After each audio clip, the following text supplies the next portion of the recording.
ಆತ್ಮೀಯ ಕನ್ನಡ ಅಭಿಮಾನಿಗಳಿಗೆ ಶರಣು. ಮನೋಹರ ದಿವ್ಯ ಚೇತನ ನಾಡೆ, ನಮಿಸುವೆ ಸಿರಿದೇವಿ ಕನ್ನಡ ತಾಯಿ. ಸಂಗಮದ ನಿರ್ಮಲತೆಯ ಕೊಡು ಎನ್ನ ಮನದಲ್ಲಿ, ಶಾಂತಿ ಪ್ರೇಮ ಸಹನೆ ಬಿತ್ತು ನೀ ಮನ ಮನಗಳಲ್ಲಿ. ಕನ್ನಡ ಕಹಳೆಯು ಎಲ್ಲೆಡೆ ಮೊಳಗಲಿ, ಕೋಟಿ ಕೋಟಿ ನಮನವು ಕನ್ನಡಾಂಬೆಯ ಪಾದ ಪದ್ಮಗಳಲ್ಲಿ. ಸಹೃದಯ ಕನ್ನಡಿಗರಿಗೆ 65ನೇ ರಾಜ್ಯೋತ್ಸವದ ಶುಭಾಶಯಗಳು.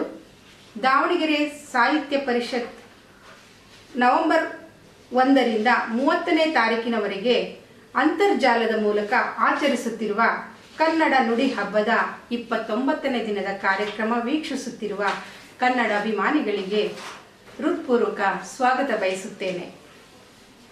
ಸದಾ ಕ್ರಿಯಾಶೀಲರು ಹಾಗೂ ಚೈತನ್ಯ ಚಿಲುಮೆಯಂತಿರುವ ನಮ್ಮ ದಾವಣಗೆರೆ ತಾಲೂಕು ಸಾಹಿತ್ಯ ಪರಿಷತ್ತಿನ ಅಧ್ಯಕ್ಷರಾದ ಶ್ರೀಯುತ ಬಿ ವಾಮದೇವಪ್ಪ ಇವರಿಗೆ ಗೌರವಪೂರ್ವಕ ಸ್ವಾಗತ ಬಯಸುತ್ತೇನೆ. ಜಾಗತೀಕರಣ ಸಂದರ್ಭದಲ್ಲಿ ಕನ್ನಡ ಭಾಷೆ ಎಂಬ ವಿಷಯ ಕುರಿತು ಉಪನ್ಯಾಸ ನೀಡಲಿರುವ ಡಾಕ್ಟರ್ ಭೀಮಾಶಂಕರ್ ಜೋಶಿ ಇವರ ಕಿರುಪರಿಚಯದೊಂದಿಗೆ ಸ್ವಾಗತ ಬಯಸುತ್ತೇನೆ. ಸಗರ ನಾಡೆಂದೇ ಪ್ರಸಿದ್ಧಿಯಾದ ಯಾದಗಿರಿ ಜಿಲ್ಲೆಯ ಸುರಪುರ ತಾಲೂಕಿನ ಕೂಡಲಿಗಿ ಗ್ರಾಮದ ಸಂಪ್ರದಾಯಸ್ಥ ವೈದಿಕ ಕುಟುಂಬದಿಂದ ಬಂದಂತಹ ಶ್ರೀಯುತ ಬಾಬಾ ಮಹಾರಾಜ ಹಾಗೂ ಶ್ರೀಮತಿ ಮಾಣಿಕ್ಯಬಾಯಿಯವರ ಪುತ್ರರಾದ ಡಾಕ್ಟರ್ ಭೀಮಾಶಂಕರ್ ಜೋಶಿ ಇವರು ಪ್ರಾಥಮಿಕ ಶಿಕ್ಷಣ ಸ್ವಗ್ರಾಮದಲ್ಲಿ, ಪ್ರೌಢ ಶಿಕ್ಷಣ ಮತ್ತು ಪದವಿ ಶಿಕ್ಷಣವನ್ನು ಬಿಜಾಪುರದಲ್ಲಿ ಪೂರೈಸಿದರು. ಶ್ರೀಯುತರು 2003ರಲ್ಲಿ ಕನ್ನಡ ವಿಶ್ವವಿದ್ಯಾನಿಲಯದ ಡಾಕ್ಟರ್ ಆರ್.ಸಿ. ಹಿರೇಮಠ್ ಅಧ್ಯಯನದ ಪೀಠದಲ್ಲಿ ಕನ್ನಡ ವಿಷಯದಲ್ಲಿ ಸ್ನಾತಕೋತ್ತರ ಪದವಿ ಪಡೆದರು. 2004ರಲ್ಲಿ ಕೈನೂರು ಕೃಷ್ಣಪ್ಪ ಎಂಬ ವಿಷಯ ಕುರಿತು ಎಂಫಿಲ್ ಪದವಿಯನ್ನು ಪಡೆದರಲ್ಲದೆ ತಮ್ಮ ಸಂಶೋಧನಾ ಕಾರ್ಯವನ್ನು ಮುಂದುವರೆಸಿ 2011ರಲ್ಲಿ ಕರ್ನಾಟಕ ವಿಶ್ವವಿದ್ಯಾನಿಲಯಕ್ಕೆ ಚಿದಾನಂದವಧೂತರು ಒಂದು ಅಧ್ಯಯನ ಎಂಬ ಪ್ರಬಂಧವನ್ನು ಸಾದರಪಡಿಸಿ ಡಾಕ್ಟರೇಟ್ ಪದವಿಯನ್ನು ತಮ್ಮದಾಗಿಸಿಕೊಂಡರು. ಶ್ರೀಯುತರು ಧಾರವಾಡದ ಪ್ರಸಿದ್ಧ ಸನಾತನ ವೈದಿಕ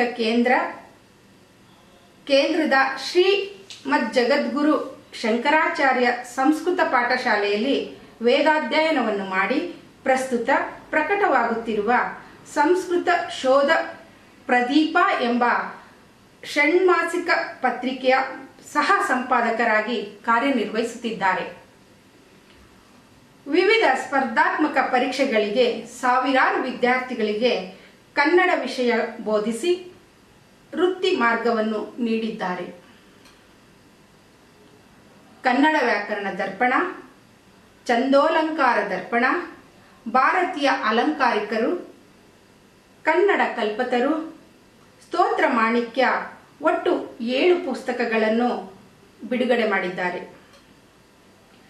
ಶೈಕ್ಷಣಿಕ ಹಾಗೂ ಆಧ್ಯಾತ್ಮಿಕ ಪತ್ರಿಕೆಗಳಲ್ಲಿ ತಮ್ಮ ಮೌಲ್ಯಯುಕ್ತ ಲೇಖನಗಳನ್ನು ಓದುಗರಿಗೆ ನೀಡುವ ಮೂಲಕ ಸಾಹಿತ್ಯ ಸರಸ್ವತಿ ಸೇವೆ ಕೈಗೊಂಡಿದ್ದಾರೆ. ಅತ್ಯುತ್ತಮ ವಾಗ್ಮಿಗಳು, ಚಿಂತಕರು, ಆಧ್ಯಾತ್ಮಿಕ ಪ್ರವಚನಕಾರರು ಆದ ಶ್ರೀಯುತರು ವಿಶ್ವವಿದ್ಯಾನಿಲಯದ ಕನ್ನಡ ಅಧ್ಯಯನ ವಿಭಾಗದಲ್ಲಿ ಸಹಾಯಕ ಪ್ರಾಧ್ಯಾಪಕರಾಗಿ ಸೇವೆ ಸಲ್ಲಿಸುತ್ತಿದ್ದಾರೆ.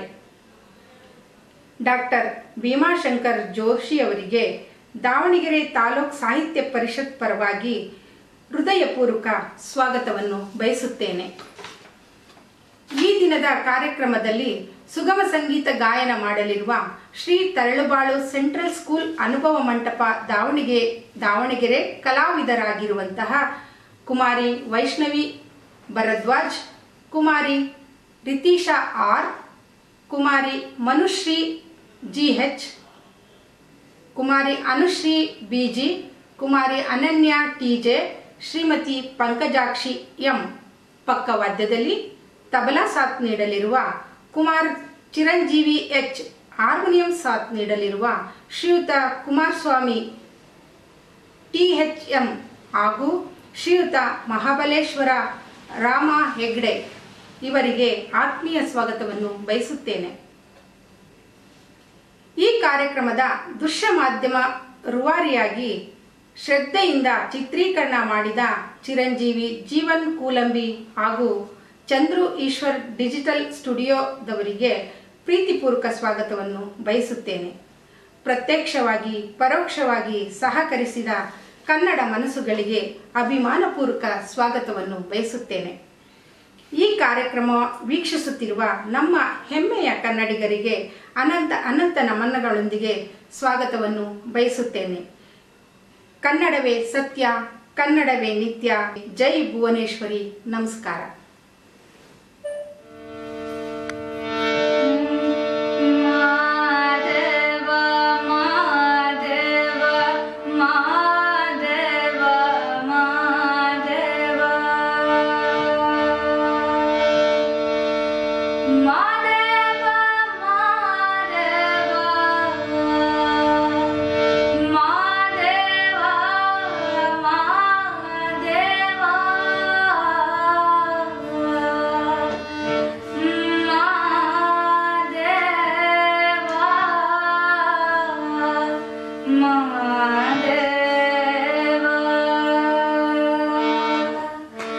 ಸೋಜುಗದ ಸೋಜುಗಲ್ಲಿ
ನಮಸ್ಕಾರ. ನಾನು ಡಾಕ್ಟರ್ ಭೀಮಾಶಂಕರ್ ಜೋಶಿ, ದಾವಣಗೆರೆ ವಿಶ್ವವಿದ್ಯಾನಿಲಯದ ಕನ್ನಡ ಅಧ್ಯಯನ ವಿಭಾಗದಲ್ಲಿ ಸಹಾಯಕ ಪ್ರಾಧ್ಯಾಪಕನಾಗಿ ಕಾರ್ಯವನ್ನು ನಿರ್ವಹಿಸ್ತಾ ಇದ್ದೇನೆ. ತಾಲೂಕಾ ಕನ್ನಡ ಸಾಹಿತ್ಯ ಪರಿಷತ್ತು ದಾವಣಗೆರೆ ಇವರು 65ನೇ ಕನ್ನಡ ರಾಜ್ಯೋತ್ಸವದ ಅಂಗವಾಗಿ ಅಂತರ್ಜಾಲದ ಮೂಲಕ ಕನ್ನಡ ನುಡಿ ಹಬ್ಬವನ್ನು ನವೆಂಬರ್ 1ರಿಂದ 30ರವರೆಗೆ ಪ್ರತಿದಿನ ಆಚರಿಸ್ತಾ ಬಂದಿದ್ದಾರೆ. ಇದು ಒಂದು ಅಭೂತಪೂರ್ವವಾಗಿರ್ತಕ್ಕಂಥ ಸಾಧನೆ. ಈ ಒಂದು ಕಾರ್ಯವನ್ನು ಮಾಡಿರ್ತಕ್ಕಂತಹ ದಾವಣಗೆರೆ ತಾಲೂಕಾ ಕನ್ನಡ ಸಾಹಿತ್ಯ ಪರಿಷತ್ತಿನ ಅಧ್ಯಕ್ಷರಾಗಿರ್ತಕ್ಕಂಥ ಬಿ ವಾಮದೇವಪ್ಪನವರಿಗೆ ಕೃತಜ್ಞತಾಪೂರ್ವಕವಾದ ನಮನಗಳನ್ನು ಸಲ್ಲಿಸುತ್ತಾ ಇಂದಿನ ನನ್ನ ವಿಚಾರಧಾರೆಯನ್ನು ತಮ್ಮೊಂದಿಗೆ ಹಂಚಿಕೊಳ್ಳುತ್ತೇನೆ. ಇವತ್ತಿನ ವಿಷಯ ಜಾಗತೀಕರಣ ಸಂದರ್ಭದಲ್ಲಿ ಕನ್ನಡ ಭಾಷೆ. ಕನ್ನಡ ಭಾಷೆ ಜಾಗತೀಕರಣ ಸಂದರ್ಭದಲ್ಲಿ ಎಷ್ಟು ಮಹತ್ವವಾದದ್ದು ಅನ್ನುವುದನ್ನು ನಾವಿವತ್ತ ತಿಳ್ಕೊಳ್ಳೋಣ. ಇದರಲ್ಲಿ ನಾವು 2 ವಿಚಾರಗಳು, ಮೊದಲ ಭಾಷೆ ಎಂದರೇನು ಅನ್ನುವಂತಹ ವಿಚಾರವನ್ನು ತಿಳ್ಕೊಂಡು ಅದರಲ್ಲಿ ಕನ್ನಡ ಭಾಷೆಯ ಅಸ್ತಿತ್ವ ಹೇಗಿದೆ, ಕನ್ನಡ ಭಾಷೆಯನ್ನು ಅದರಿಂದ ನಾವು ಎಷ್ಟು ಲಾಭವನ್ನು ಪಡೆದುಕೊಳ್ಳಬಹುದು, ಕನ್ನಡ ಭಾಷೆಯನ್ನು ಹೇಗೆ ಬೆಳೆಸಬೇಕು ಎನ್ನುವಂತಹ ವಿಚಾರವನ್ನು ತಮ್ಮೊಂದಿಗೆ ಇವತ್ತು ನಾನು ಹಂಚಿಕೊಳ್ತಾ ಇದ್ದೇನೆ. ದಂಡಿ ತನ್ನ ಕಾವ್ಯಾದರ್ಶದಲ್ಲಿ ಹೇಳ್ತಾನೆ, ಇದಮಂದಂ ತಮಕೃತ್ಸ್ನಂ ಜಾಯೇದ್ ಭುವನತ್ರಯಂ ಯದಿ ಶಬ್ದಾಹ್ವಯಂ ಜ್ಯೋತಿರಾ ಸಂಸಾರಂ ನ ದೀಪ್ಯತೆ.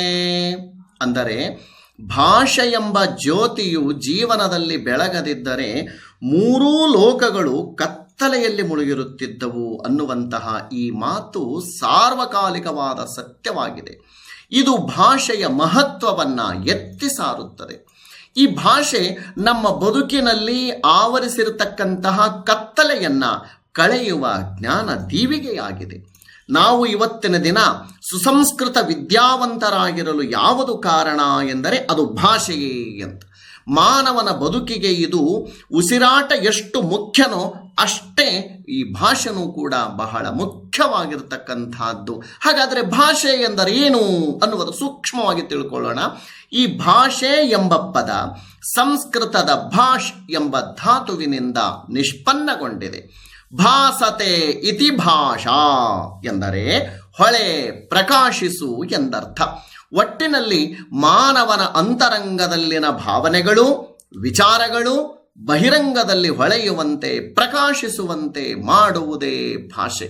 ಅಂದರೆ ಭಾಷೆ ನಮ್ಮ ಮನಸ್ಸಿನಲ್ಲಿ ಇರತಕ್ಕಂತಹ ವಿಚಾರಗಳನ್ನು, ಅನಿಸಿಕೆಗಳನ್ನು ಮತ್ತೊಬ್ಬರಿಗೆ ತಲುಪಿಸುವಂತಹ ಮಾಧ್ಯಮ ಅಂತ ನಾವು ಹೇಳಬಹುದು. ಹಾಗಾದರೆ ಈ ಭಾಷೆ ಮಾನವನ ಜೀವನಕ್ಕೆ, ವ್ಯವಹಾರಕ್ಕೆ ಒಂದು ಉತ್ತಮವಾಗಿರ್ತಕ್ಕಂತಹ ಸಾಧನೆ ಅಂತ ನಾವು ಸರಳವಾಗಿ ಇದನ್ನು ಹೇಳಬಹುದು.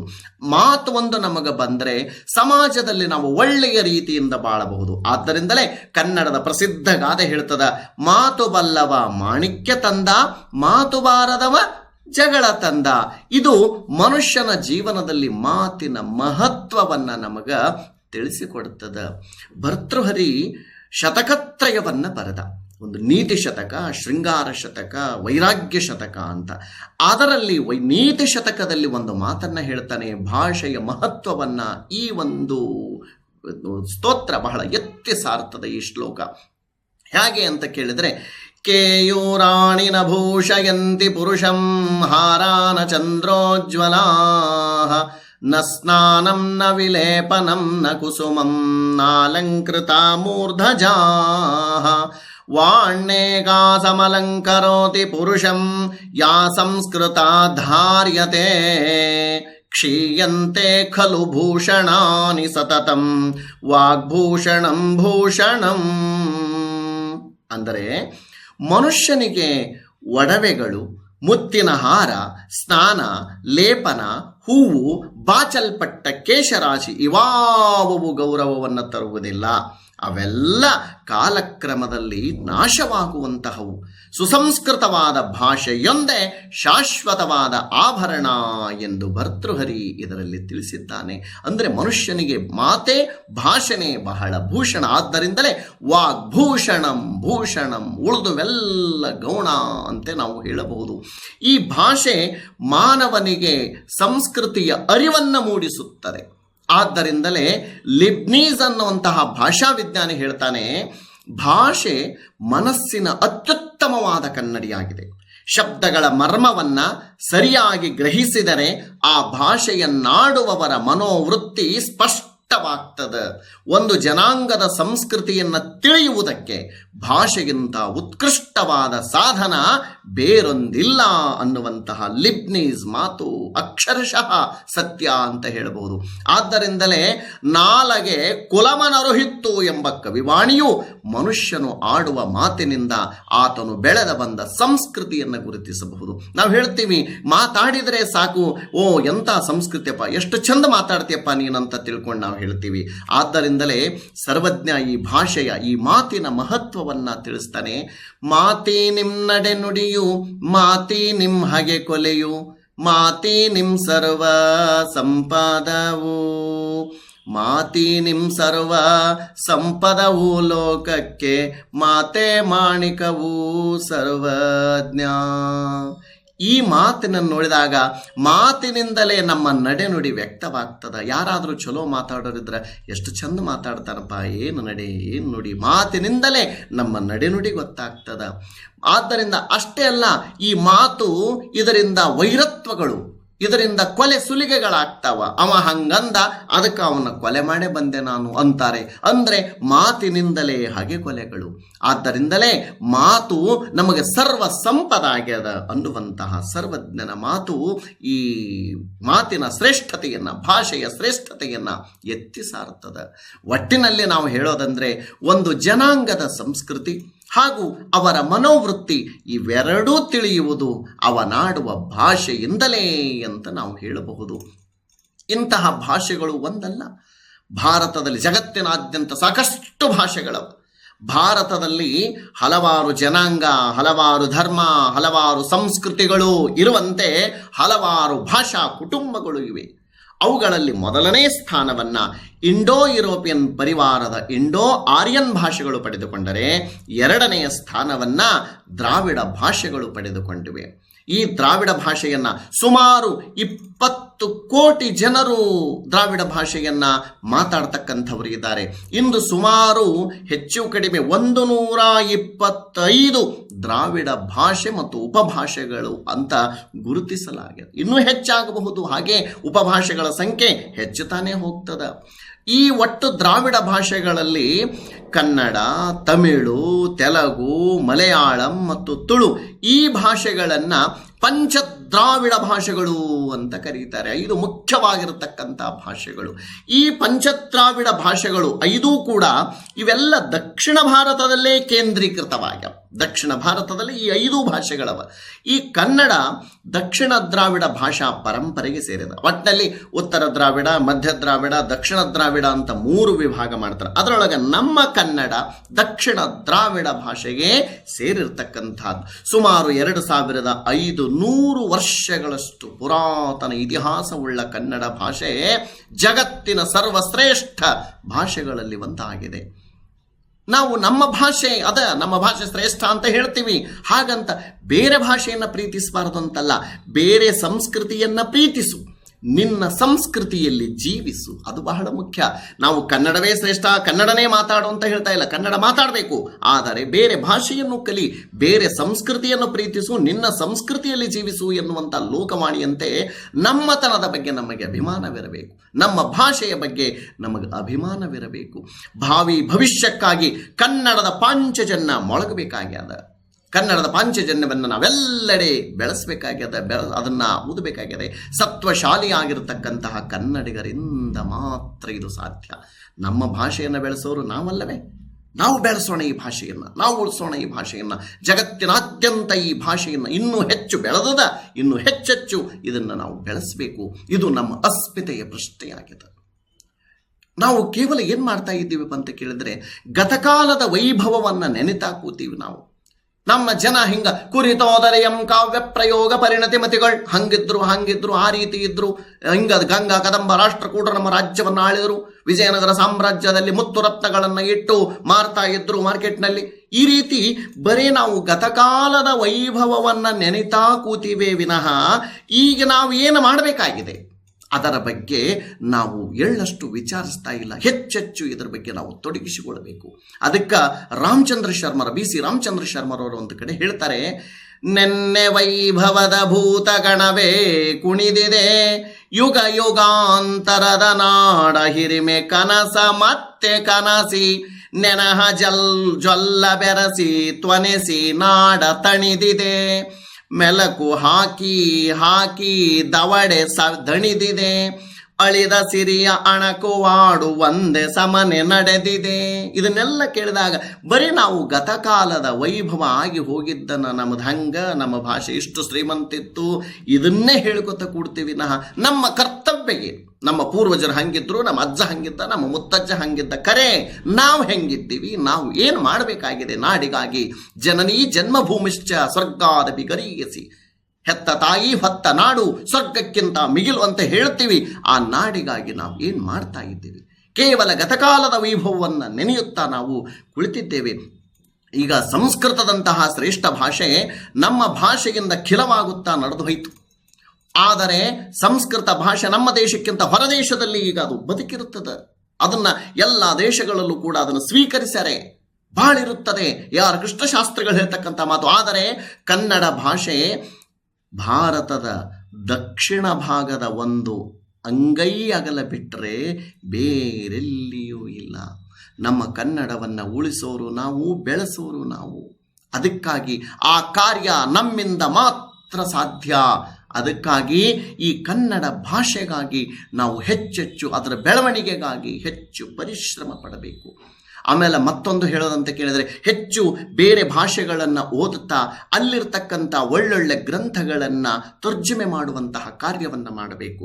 ನಮ್ಮಲ್ಲಿರುವಂತಹ ಒಳ್ಳೊಳ್ಳೆ ಉತ್ಕೃಷ್ಟ ಗ್ರಂಥಗಳವರಿ ಇವು ಎಲ್ಲ ಜನಮಾನಸಕ್ಕೆ ತಿಳಿಬೇಕಂದ್ರೆ ಇವುಗಳ ಒಂದು ಟ್ರಾನ್ಸ್ಲೇಷನ್ ಕಾರ್ಯ ನಡಿಬೇಕು. ಇಂತಹ ತರ್ಜುಮೆ ಕಾರ್ಯ ನಮ್ಮಲ್ಲಿ ಹೆಚ್ಚೆಚ್ಚಾದಾಗ ಇದು ಕೊಡುಕೊಳ್ಳುವಿಕೆಯ ಕ್ರಿಯೆ ನಮ್ಮಲ್ಲಿ ನಡಿಬೇಕು. ಅಂದಾಗ ಭಾಷೆ ಇನ್ನೂ ಹೆಚ್ಚು ಬೆಳಿಲಿಕ್ಕೆ ಸಾಧ್ಯ. ಆಮೇಲೆ ಕನ್ನಡ ಭಾಷೆ ಅಂದ ತಕ್ಷಣವೇ ನಮ್ಮಲ್ಲಿ ಜನ ಮೂಗು ಮರಿತಕ್ಕಂತಹ ಜನ ಆಗ್ಯಾರ. ಕನ್ನಡ ನಾಡಿನಲ್ಲೇ ಒಬ್ಬ ಇಂಗ್ಲಿಷ್ ಬಲ್ಲವ ಇದ್ದಪ್ಪ ಅಂದರೆ ಅವನನ್ನು ಅತ್ಯುಚ್ಚ ಮಟ್ಟದಲ್ಲಿ ನಾವು ಕಾಣುತ್ತೀವಿ. ಅದೇ ಕನ್ನಡದಲ್ಲಿ ಪಂಡಿತಿದ್ದರೂ ಕೂಡ ಅವನನ್ನು ಕೀಳರಿಮೆಯಿಂದ ಕಾಣತಕ್ಕಂಥ ಭಾವ ಹೆಚ್ಚಾಗ್ತಾ ಇದೆ. ಇಂಗ್ಲಿಷ್ ಇರಲಿ, ಬೇರೆ ಭಾಷೆ ಕಲೀಲಿಕ್ಕೆ ಬೇಡ ಅಂತ ಹೇಳಿಲ್ಲ. ಅದಕ್ಕೆ ನಮ್ಮ ಭಾಷೆಯನ್ನು ನಾವು ಬೆಳೆಸಬೇಕು. ಅದಕ್ಕಾಗಿ ನಮ್ಮ ಕರ್ನಾಟಕ ಸರ್ಕಾರಕ್ಕೆ ನಾವು ಧನ್ಯವಾದಗಳನ್ನು ಹೇಳಬೇಕು. ಯಾಕಂತ ಕೇಳಿದರೆ, ನಮ್ಮ ಕರ್ನಾಟಕದಲ್ಲಿ ಯಾವುದೇ ಸರ್ಕಾರಿ ಹುದ್ದೆ ಇರಲಿ ಅದನ್ನು ಎದುರಿಸಬೇಕಾದರೆ, ಆ ಸ್ಪರ್ಧಾತ್ಮಕ ಪರೀಕ್ಷೆಯನ್ನು ಎದುರಿಸಿ ಸರ್ಕಾರಿ ಹುದ್ದೆಯನ್ನು ಪಡಿಬೇಕಾದರೆ ಒಂದು ಕನ್ನಡ ಪರೀಕ್ಷೆಯನ್ನು ಎದುರಿಸಲೇಬೇಕು. ಈ ನಿಟ್ಟಿನಲ್ಲಾದರೂ ಅನೇಕ ಜನ ಕನ್ನಡವನ್ನು ಅಧ್ಯಯನ ಮಾಡ್ತಾ ಇದ್ದಾರೆ. ಒಂದು PDO ಪೋಸ್ಟ್ ಆಗಿರ್ಬೋದು, FD ಆಗಿರ್ಬೋದು, ST ಆಗಿರ್ಬೋದು, high school teacher, primary school teacher, ಯಾಕ್ರಿ degree college lecture, PU college lecture ಆಗಬೇಕಾದ್ರೂ ಸಹಿತ ಕನ್ನಡದಲ್ಲಿ ಅವರು ಕಲಿಬೇಕಾಗ್ಯದ. ಕನ್ನಡವನ್ನು ಕಲಿತು ಪಾಸ್ ಆದ್ರೆ ಮಾತ್ರ ಸರ್ಕಾರಿ ಹುದ್ದೆ ಅವರಿಗೆ ದೊರೆಯುವಂತಾಗ್ಯದ. ಇಂತಹ ಒಳ್ಳೆಯ ಕಾರ್ಯವನ್ನು ನಮ್ಮ ಸರ್ಕಾರ ಮಾಡ್ಯದ. ಈ ನಿಟ್ಟಿನಲ್ಲಿ ಪ್ರತಿಯೊಬ್ಬರೂ ಕೂಡ ಕನ್ನಡ ಭಾಷೆಯನ್ನು ಕಲಿತಾ ಇದ್ದಾರೆ. ಅನೇಕ ಜನ ಏನು ಮಾಡ್ತಾ ಇದ್ದಾರೆ ಅಂತ ಕೇಳಿದರೆ, ನಮಗೇನಪ್ಪ, ನಾವು ಕನ್ನಡ, ನಮ್ಮ ಕಡೆದಂಥ ಪರೀಕ್ಷೆಗಳು ಎದುರಿಸ್ಲಿಕ್ಕೆ ಆಗ್ತಾವೋ ಇಲ್ಲೋ ಅಂತ ಹೆದರ್ತಾರೆ. ಕನ್ನಡದಲ್ಲಿಯೇ ನಾವು ಸಾಧನೆಯನ್ನು ಮಾಡಬಹುದು. ಕನ್ನಡದಿಂದ ಇಡೀ ಜಗತ್ತಿನಲ್ಲಿ ನಾನೊಬ್ಬ ಶ್ರೇಷ್ಠ ಅಂತ ಸಾಧಿಸಿಕೊಳ್ಳಬಹುದು. ಅದಕ್ಕಾಗಿ ನಾವು ಕನ್ನಡವನ್ನು ಹೆಚ್ಚೆಚ್ಚು ಕಲಿಯುವುದರ ಮೂಲಕ ನಾವು ಆ ಕನ್ನಡಕ್ಕಾಗಿ ಶ್ರಮಿಸೋಣ. ಪ್ರಾಥಮಿಕ ಹಂತದಲ್ಲಿ ಕನ್ನಡ ಮಾಧ್ಯಮದಲ್ಲಾದರೆ ಇನ್ನೂ ಒಳಿತು. ನಮ್ಮ ಪ್ರಾಥಮಿಕ ಶಿಕ್ಷಣ, ಪ್ರಾಥಮಿಕ ಹಂತದ ಮಾಧ್ಯಮ ಏನದಲ್ಲ, ಅದು ಕನ್ನಡ ಮಾಧ್ಯಮ ಆದರೆ ಬಹಳ ಉತ್ತಮ. ಆದರೆ ನಾವು ಅದನ್ನು ಬಾಯಿಲೆ ಹೇಳ್ತೀವಿ, ಅದು ಜಾರಿಗೆ ಬರ್ತಾ ಇಲ್ಲ. ಸರ್ಕಾರ ಕೂಡ ಸಾಕಷ್ಟು ಪ್ರಯತ್ನ ಪಡ್ತಾ ಇದೆ.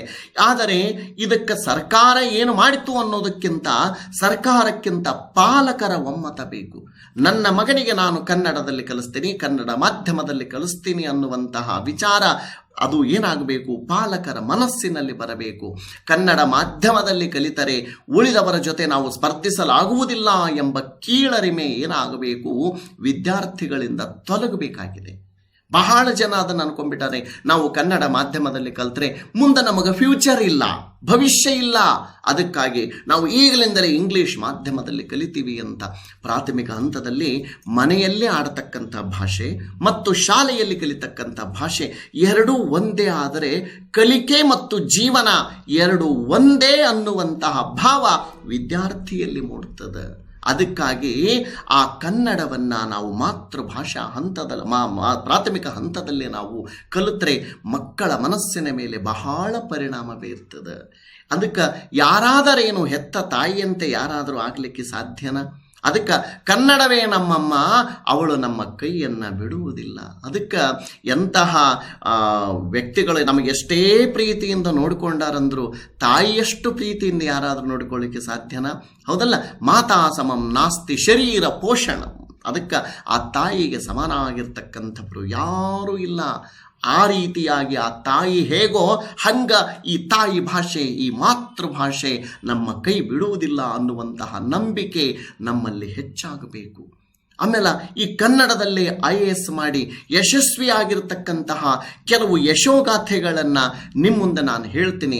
ಅಂದರೆ ಬಹಳ ಜನ ನಾನು IAS ಮಾಡೋದ, ನಾನು ಕನ್ನಡ ಮಾಧ್ಯಮ ವಿದ್ಯಾರ್ಥಿ, ನಾನು ಗ್ರಾಮೀಣ ಪ್ರದೇಶದಲ್ಲಿ ಕಲ್ತವ, ನನಗೆ ಇಂಗ್ಲೀಷೇ ಬರುವುದಿಲ್ಲ, ನಾನು ಹೇಗೆ ಜಾಗತಿಕ ಮಟ್ಟದಲ್ಲಿ ಗುರುತಿಸಿಕೊಳ್ಳೋದು ಅಂತ ಬಹಳ ಕೀಳರಿಮೆ ಭಾವದಲ್ಲಿ ಇರ್ತಾರೆ.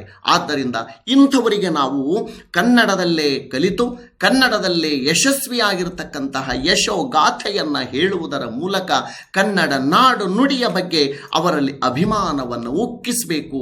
ಅಂದಾಗ ಅವರು ಕನ್ನಡದ ಬಗ್ಗೆ ಹೆಚ್ಚು ಒಲವು ತೋರಲಿಕ್ಕೆ ಸಾಧ್ಯದ. ಇಲ್ಲಿ ಕೆಲವೊಂದು ವಿಚಾರಧಾರೆಗಳನ್ನು ನಾನು ಹೇಳ್ತಾ ಇದ್ದೀನಿ. ಇದನ್ನು ಯಾಕೆ ಹೇಳ್ತಾ ಇದ್ದೀನಿ ಅಂತಂತ ಕೇಳಿದ್ರೆ, ಕನ್ನಡ ಅಭಿಮಾನಿಗಳೇ, ನಮ್ಮ ಇಲ್ಲಿ ಕೇಳ್ತಕ್ಕಂಥ ನನ್ನ ಈ ಉಪನ್ಯಾಸವನ್ನು ಕೇಳ್ತಕ್ಕಂಥವರಲ್ಲಿ ಕೆಲವು ಸ್ಪರ್ಧಾತ್ಮಕ ಪರೀಕ್ಷೆಯನ್ನು ಎದುರಿಸುವವರು ಇರಬಹುದು. ಕೆಲವು ಜನ ಪಾಲಕರು ನಿಮ್ಮ ಮಕ್ಕಳಿಗೆ ಮುಂದೇನು ಅನ್ನುವಂತಹ ಪ್ರಶ್ನೆ ಇರಬಹುದು. ಅವರಿಗೆ ನನ್ನ ಮಗ ಕನ್ನಡ ಅಷ್ಟೇ ಬರ್ತದ, ಇಂಗ್ಲೀಷು ಸ್ವಲ್ಪ ಪುವರ್ ಇದ್ದಾನ, ಏನು ಮಾಡಬೇಕು ಅಂತ ಚಿಂತೆ ಮಾಡೋದು ಬೇಕಾಗಿಲ್ಲ. ಕನ್ನಡದಲ್ಲಿ ನಿಮಗೆ ಉತ್ತಮ ಭವಿಷ್ಯ ಇದೆ. ಅದಕ್ಕಾಗಿ ಒಂದು ಭಾರತದ ಅತ್ಯುತ್ತಮವಾಗಿರ್ತಕ್ಕಂಥ ಸ್ಥಾನ IAS ನಂತಹ ಸ್ಥಾನವನ್ನು ಪಡಿಲಿಕ್ಕೆ ನೀವು ಕನ್ನಡ ಇದ್ದರೆ ಸಾಕು, ಅದರಿಂದ ಯಶಸ್ಸಾಗಬಹುದು ಅನ್ನಲಿಕ್ಕೆ ಕೆಲವು ಉದಾಹರಣೆ ಸಹಿತ, ದೃಷ್ಟಾಂತ ಸಹಿತ ಇಲ್ಲಿ ನಿಮಗೆ ನೀಡ್ತಾ ಇದ್ದೇನೆ. ನೋಡ್ರಿ, 2001ರಲ್ಲಿ ವಿಜಯಲಕ್ಷ್ಮಿ ಬಿದರಿಯವರು IASನಲ್ಲಿ ಪ್ರಥಮ ಶ್ರೇಣಿಯನ್ನು ಪಾಸಾದರು. ಪ್ರಥಮ ಶ್ರೇಣಿಯಲ್ಲಿ ಪಾಸಾದರು. ಇಡೀ ದಕ್ಷಿಣ ಭಾರತದಿಂದ ಮೊದಲ ಬಾರಿಗೆ 1ನೇ ಶ್ರೇಣಿ ಗಳಿಸಿದ ಮಹಿಳೆ, ಕರ್ನಾಟಕದಿಂದ ಮೊದಲ ಬಾರಿಗೆ ರ್ಯಾಂಕ್ ಪಡೆದಿರತಕ್ಕಂತಹ ವ್ಯಕ್ತಿ ಅಂತ ತಿಳ್ಕೊಂಡು ಹೆಸರುವಾಸಿಯಾದರು. ಇವರು IASದಲ್ಲಿ ತೆಗೆದುಕೊಂಡ ಐಚ್ಛಿಕ ವಿಷಯ ಕನ್ನಡ. ಅದು ನಿಮಗೆ ಎಲ್ಲರಿಗೂ ಗೊತ್ತಿರಲಿ. ಇನ್ನು ಅದೇ ರೀತಿಯಾಗಿ ಬರೀ ಒಂದೇ ದೃಷ್ಟಾಂತ ಅಲ್ಲ, ಹಲವಾರು ದೃಷ್ಟಾಂತಗಳನ್ನು ಕೊಡ್ತೀನಿ. ಅನೂಪ್ ಶೆಟ್ಟಿ ಅಂತಕ್ಕಂಥವರು 3 ಬಾರಿ ಪ್ರಯತ್ನ ಪಟ್ಟರು. ಖರೆ ಆ 3 ಬಾರಿ 2012ರಲ್ಲಿ ಇವರು 140ನೇ ಶ್ರೇಣಿಯಿಂದ ಇವತ್ತು IAS ಪಾಸಾಗಿ ಜಿಲ್ಲಾಧಿಕಾರಿಗಳಾಗಿದ್ದಾರೆ. ಅತ್ಯುನ್ನತ ಸ್ಥಾನವನ್ನು ಹೊಂದಿದ್ದಾರೆ. ಅಂದರೆ ನಾನು ಇದನ್ನು ಹೇಳೋದು ಏನಪ್ಪ, ಕನ್ನಡ ಅಂದರೆ ನೌಕರಿಗಷ್ಟೇ ಅಂತಲ್ಲ, ಅಂದರೆ ದೊಡ್ಡ ಸ್ಥಾನವನ್ನು ಸಹಿತ ಕನ್ನಡದಿಂದ ನಾವು ಪಡೆಯಬಹುದು ಅನ್ನುವುದು ನೀವು ಮನಗಾಣಬೇಕಾಗ್ಯದ. ಬರೀ ಇಂಗ್ಲೀಷ್ ಕಲ್ತವರಷ್ಟೇ ಆಗ್ತಾರಂತಲ್ಲ, ಕನ್ನಡದಲ್ಲೇ ಶ್ರೇಷ್ಠರಾಗಿರ್ತಕ್ಕಂಥವರು, ಕನ್ನಡದಲ್ಲೇ ಎಷ್ಟೋ ಜನ MBBS, ಇಂಜಿನಿಯರಿಂಗ್ ಅನೇಕ ಡಿಗ್ರಿಯನ್ನು ಕಲಿತು ಪುನಃ IAS ಕನ್ನಡದಲ್ಲಿ ಮಾಡಿ ಮುಂದೆ ಕ್ಲಿಕ್ ಆಗಿರ್ತಕ್ಕಂಥವರನ್ನು ನಾವು ನೋಡ್ತೀವಿ. ಇದು ಯಾಕ ಅಂತ ಕೇಳಿದ್ರೆ, ನಮ್ಮ ತಾಯಿ ನಮ್ಮ ಕೈ ಬಿಡುವುದಿಲ್ಲ ಅನ್ನುವಂತಹ ನಂಬಿಕೆ. ಅದರ ಜೊತೆಗೆ DK ಬಾಲಾಜಿ ಅಂತಕ್ಕಂಥವರು 2014ರಲ್ಲಿ ಇಲ್ಲೆಲ್ಲನೂ ಕೂಡ ಈ ಕ್ಲಿಕ್ ಮಾಡಿದರೆ ಸಾಕು, ಅವರ ಬಗ್ಗೆ ನೀವು ಇಡೀ ಡೀಟೇಲ್ಸನ್ನು ಪಡೆಯಬಹುದು, ಹೆಚ್ಚಿನ ಮಾಹಿತಿಯನ್ನು ಪಡಿಬಹುದು. ಅಂದರೆ ಎಲ್ಲರಿಗೂ ನಾನು ನೇರವಾಗಿ ಇಲ್ಲಿ ಯಾಕೆ ಸ್ಲೈಡ್ ಮೂಲಕ ಹೇಳ್ತಾ ಇದ್ದೀನಿ ಅಂದರೆ, ದಾಖಲೆ ಸಹಿತವಾಗಿ ಇಲ್ಲಿರ್ತಕ್ಕಂಥ ಕೇಳುಗರು ಕೇಳಿ ಕನ್ನಡವನ್ನು ಬೆಳೆಸಬೇಕು, ಕನ್ನಡದಲ್ಲಿ ನಾನು ಸಾಧನೆಯನ್ನು ಮಾಡಿದೆ ಅಂತ ಎದೆತಟ್ಟಿ ಹೇಳಿಕೊಳ್ಳಬೇಕು ಅನ್ನುವಂಥ ಉದ್ದೇಶದಿಂದಲೇ ಈ ರೀತಿಯಾಗಿ ಸ್ಲೈಡ್ ಮೂಲಕ ನಾನು ಇವತ್ತು ಉಪನ್ಯಾಸವನ್ನು ಮಾಡ್ತಾ ಇದ್ದೇನೆ. 2014ರಲ್ಲಿ DK ಬಾಲಾಜಿ ಅಂತಕ್ಕಂಥವರು 36ನೇ ರ್ಯಾಂಕನ್ನು ಪಡೆದರು. 36ನೇ ರ್ಯಾಂಕನ್ನು ಪಡೆಯುವುದರ ಮೂಲಕ ದೊಡ್ಡ ಸ್ಥಾನವನ್ನು ಅವರು ಅಲಂಕರಿಸಿದರು. ಅದೇ ರೀತಿಯಾಗಿ ಮುಂದೆ 2016ರಲ್ಲಿ ನಂದಿನಿ RK ಅಂತಕ್ಕಂಥವರು ಇಡೀ ಭಾರತಕ್ಕೆ ಪ್ರಥಮ ರ್ಯಾಂಕನ್ನು ಪಡೆದರು. 2016ರಲ್ಲಿ ಅವರು ಐಚ್ಛಿಕ ವಿಷಯವನ್ನು ತೆಗೆದುಕೊಂಡದ್ದು ಕನ್ನಡದಲ್ಲೇ ಐಚ್ಛಿಕ ವಿಷಯವನ್ನು ತೆಗೆದುಕೊಂಡು ಕನ್ನಡದಲ್ಲಿ IAS ಪಾಸಾಗಿರ್ತಕ್ಕಂತಹ ವ್ಯಕ್ತಿ ನಂದಿನಿ RK ಅವರು.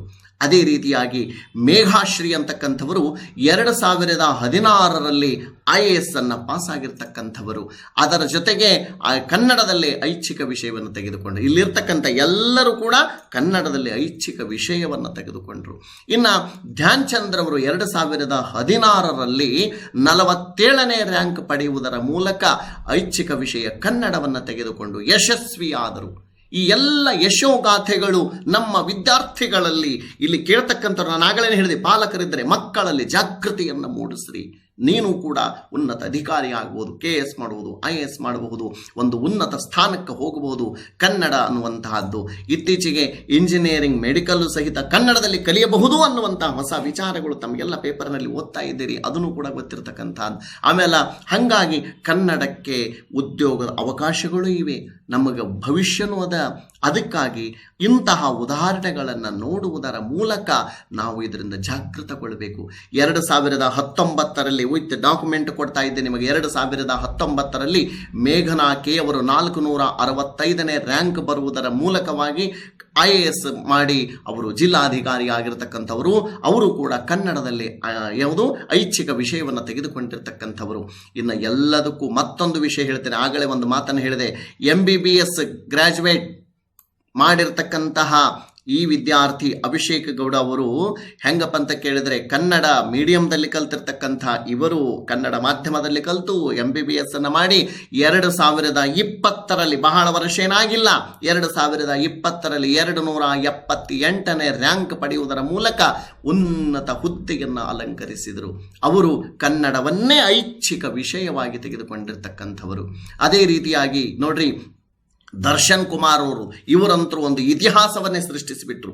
ಉಳಿದಿರತಕ್ಕಂಥವರು ಕೇವಲ ಕನ್ನಡ ಐಚ್ಛಿಕ ವಿಷಯವನ್ನು ತೆಗೆದುಕೊಂಡು ಪಾಸಾದರೆ, ಇವರು ಇಡೀ IAS ಅನ್ನು ಕನ್ನಡ ಮಾಧ್ಯಮದಲ್ಲೇ ಬರೆದರು. ಇಡೀ IAS ಯಾವುದೇ ವಿಷಯ ಇರಲಿ, ಅದು GK, GS1, GS2, GS3, GS4 ಎಲ್ಲ ವಿಷಯಗಳನ್ನು ಕನ್ನಡ ಮಾಧ್ಯಮದಲ್ಲಿ ಇಡೀ ಪರೀಕ್ಷೆಯನ್ನು ಬರೆದು ಅವರು IAS ಮಾಡಿದರು. ಬಹಳ ಜನ IAS ಅಂದರೆ ಇಂಗ್ಲಿಷ್ನಾಗೇ ಬರಿಬೇಕು ಅನ್ನುವುದು ತಪ್ಪು ಕಲ್ಪನೆಯದ. ಅದಕ್ಕಾಗಿ ಕನ್ನಡ ಮಾಧ್ಯಮದಲ್ಲೇ ಬರೆದಿರತಕ್ಕಂಥ ದರ್ಶನ್ ಕುಮಾರ್ ಅವರು 2020ರಲ್ಲಿ IAS ಅಧಿಕಾರಿಗಳಾದರು. ಇವು ಕೇವಲ ಕೆಲವು ಉದಾಹರಣೆಗಳು ಮಾತ್ರ. ಕನ್ನಡದಲ್ಲಿ ಕಲಿತು ಎಷ್ಟು ಜನ, ಕನ್ನಡ ಮಾಧ್ಯಮದಲ್ಲಿ ಕಲಿತು ಎಷ್ಟು ಜನ ಮುಂದುವರೆದಿಲ್ಲ.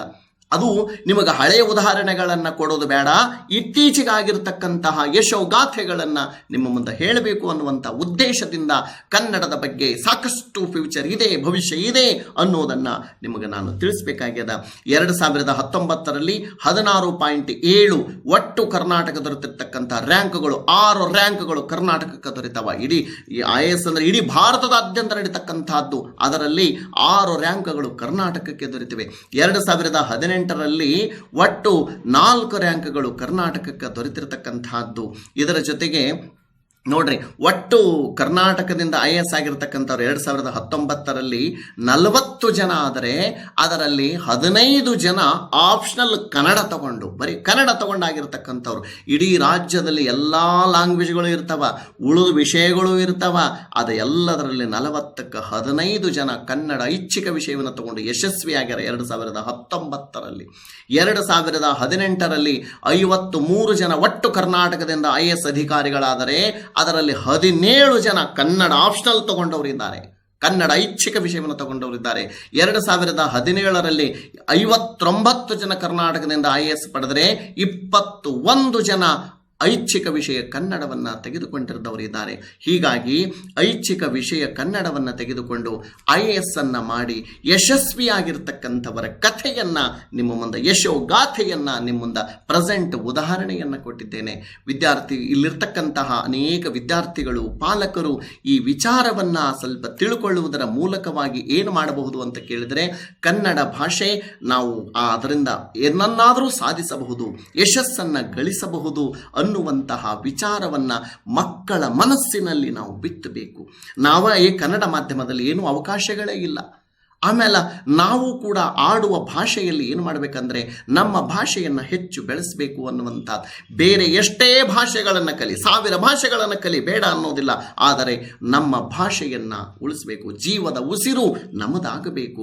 ಬೇರೆ ಭಾಷೆಯಲ್ಲಿ ಒಳ್ಳೆಯ ಅಂಶಗಳಿದ್ದರೆ ಅದನ್ನು ಕಲಿಬಾರದು ಅಂತಲ್ಲ, ಕಲಿರಿ. ಆ ಕಲಿತು ಅದನ್ನು ಕನ್ನಡಕ್ಕೆ ಇದನ್ನು ಮಾಡ್ರಿ ಅಂತಕ್ಕಂಥ. ಹಿಂದೆ ಅನೇಕ ಜನರು ಇದನ್ನು ಮಾಡಿಕೋತಾ ಬಂದರು.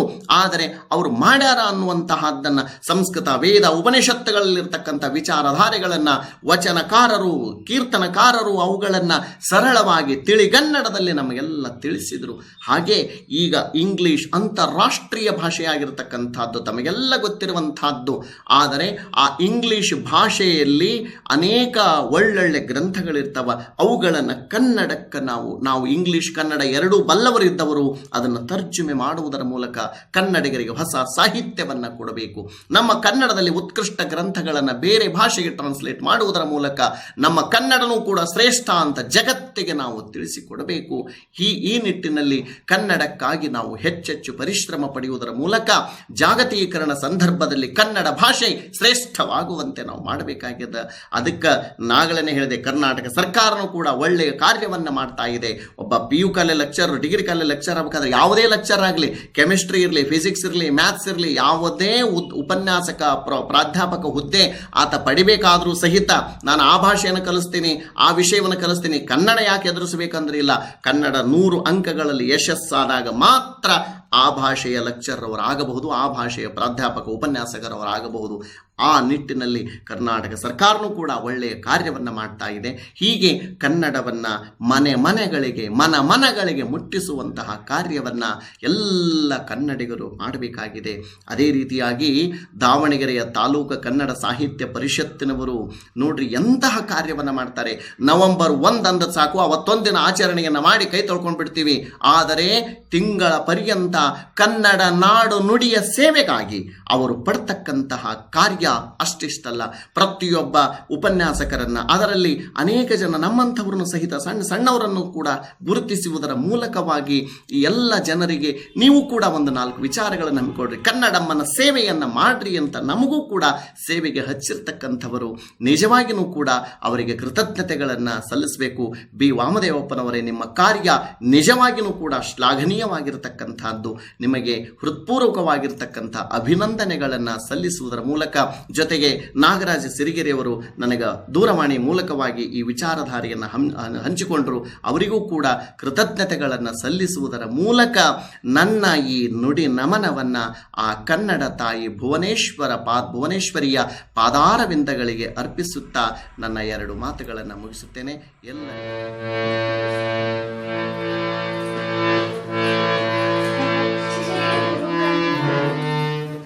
ಕನ್ನಡ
ಸೌರಹೃದಯ ಕನ್ನಡದ ಮನಸ್ಸುಗಳಿಗೆ ನಮಸ್ಕಾರ.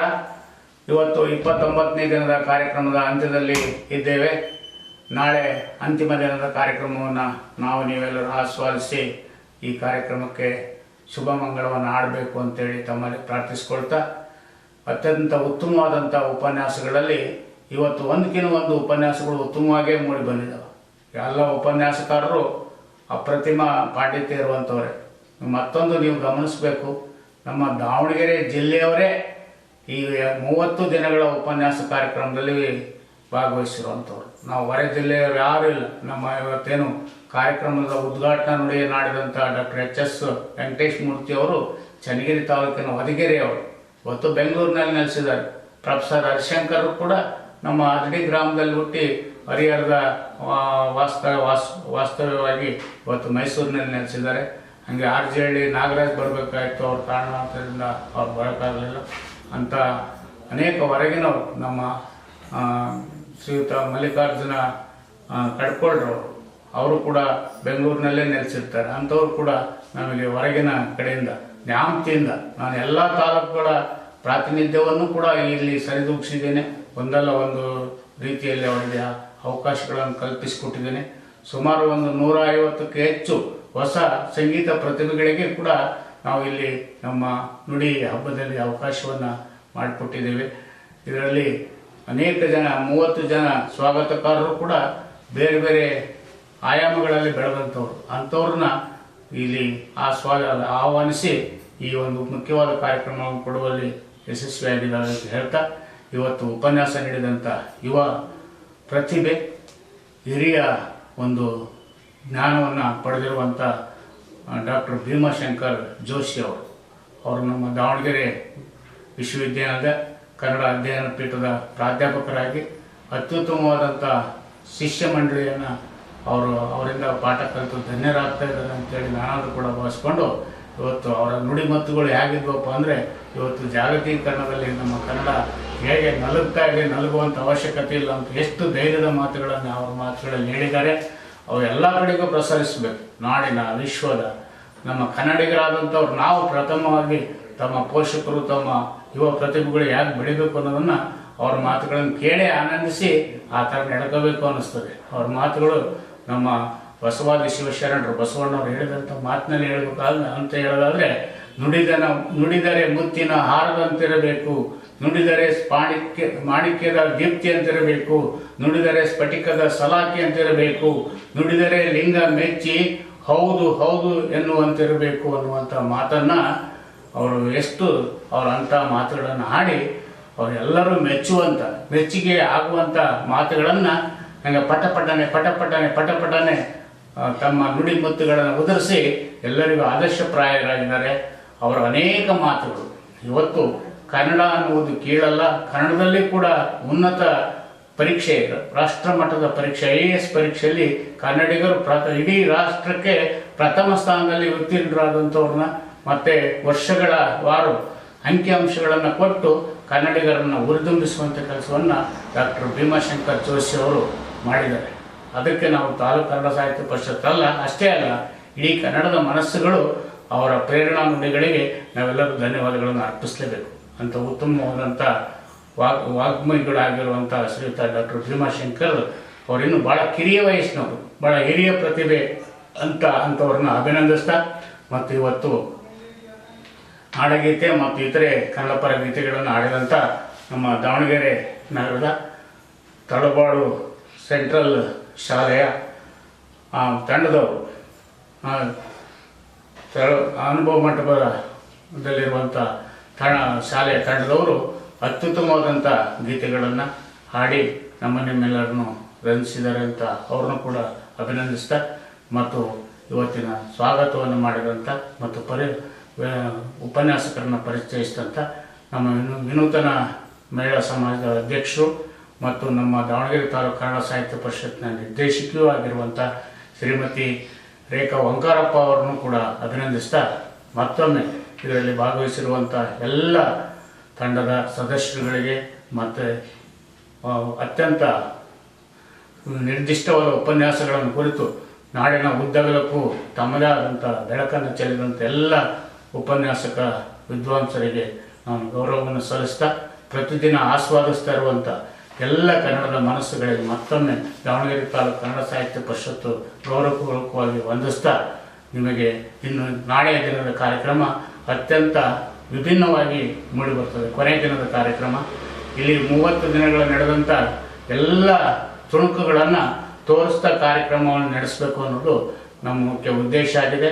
ಮತ್ತು ಇದರ ಎಲ್ಲ ಸಂಕ್ಷಿಪ್ತ ಪರಿಚಯವನ್ನು ಅದರ ಕೊನೆಯ ಮಾತುಗಳನ್ನು ನಮ್ಮ ದಾವಣಗೆರೆ ಸರ್ಕಾರಿ ಶಿಕ್ಷಣ ತರಬೇತಿ ಕೇಂದ್ರದ ಮುಖ್ಯಸ್ಥರು ಮತ್ತು ಉಪನಿರ್ದೇಶಕರು ಅಭಿವೃದ್ಧಿ ಮತ್ತು ಪ್ರಾಂಶುಪಾಲರು ಆಗಿರುವಂಥ ನಮ್ಮ ಶ್ರೀಯುತ ಎಚ್ ಕೆ ಲಿಂಗರಾಜ್ರವರು ಮಾತನಾಡಲಿದ್ದಾರೆ. ಮತ್ತು ಉಪನ್ಯಾಸವನ್ನು ಶ್ರೀಯುತ ಬಿ ಎನ್ ಮಲ್ಲೇಶ್ರವರು ಹಿರಿಯ ಪತ್ರಕರ್ತರು ಸಾಹಿತಿಗಳು ಅವರು ಕುವೆಂಪುರವರ ವಿಚಾರ ಕ್ರಾಂತಿ ಬಗ್ಗೆ ಮಾತನಾಡಲಿದ್ದಾರೆ. ಸಮಾರೋಪದ ನುಡಿಗಳನ್ನು ಹಿರಿಯ ಜಾನಪದ ವಿದ್ವಾಂಸರು 2020ನೇ ಸಾಲಿನ ಕರ್ನಾಟಕ ಘನ ಸಹಕಾರ ಕೊಡುವಂಥ ರಾಜ್ಯೋತ್ಸವ ಪ್ರಶಸ್ತಿಗೆ ಭಾಜನರಾಗಿರುವಂಥ ಡಾಕ್ಟರ್ ಎಂ ಜಿ ಈಶ್ವರಪ್ಪ ಅವರ ಸಮಾರೋಪದ ನುಡಿಗಳನ್ನು ನುಡಿಯಲಿದ್ದಾರೆ. ಮತ್ತು ಅನೇಕ ತಂಡಗಳ ಸದಸ್ಯರೆಲ್ಲ ಸೇರಿಕೊಂಡು ನಾಡಗೀತೆಯನ್ನು ಮತ್ತು ಸಂಗೀತ ಕಾರ್ಯಕ್ರಮಗಳನ್ನು ಒಟ್ಟಾಗಿ ಸೇರಿ ನಡೆಸಿಕೊಡುವವರಿದ್ದಾರೆ. ಅವರೆಲ್ಲರನ್ನು ನಾಳೆ ಬರಮಾಡಿಕೊಳ್ಳೋಣ ಅಂಥ ಕಾರ್ಯಕ್ರಮಕ್ಕೆ ನಾವು ಎಲ್ಲರೂ ಕಾತುರದಿಂದ ಕಾಯೋಣ ಅಂತ ಹೇಳ್ತಾ ಎಲ್ಲ ಕಾರ್ಯಕ್ರಮವನ್ನು ವೀಕ್ಷಿಸುವಂಥ ನಾನು ಎಲ್ಲ ಕನ್ನಡದ ಸಹೃದಯ ಮನಸ್ಸುಗಳಿಗೆ ಮತ್ತು ಕನ್ನಡದ ಅಭಿಮಾನಿಗಳಿಗೆ ನಾನು ಕೃತಜ್ಞತಾಪೂರ್ವಕವಾದಂಥ ಧನ್ಯವಾದಗಳನ್ನು ಅರ್ಪಿಸ್ತಾ ನಿಮಗೆಲ್ಲ ಕನ್ನಡ ತಾಯಿ ಭುವನೇಶ್ವರಿ ಸಕಲ ಸನ್ಮಂಗಲವನ್ನು ಉಂಟು ಮಾಡಲಿ ಅಂತ ಪ್ರಾರ್ಥಿಸ್ತಾ ನನ್ನ ಮಾತುಗಳಿಗೆ ವಿರಾಮ ಬಯಸ್ತೇನೆ. ಜೈ ಭುವನೇಶ್ವರಿ, ಜೈ ಕರ್ನಾಟಕ, ಜೈ ಕನ್ನಡ. ನಮಸ್ಕಾರ.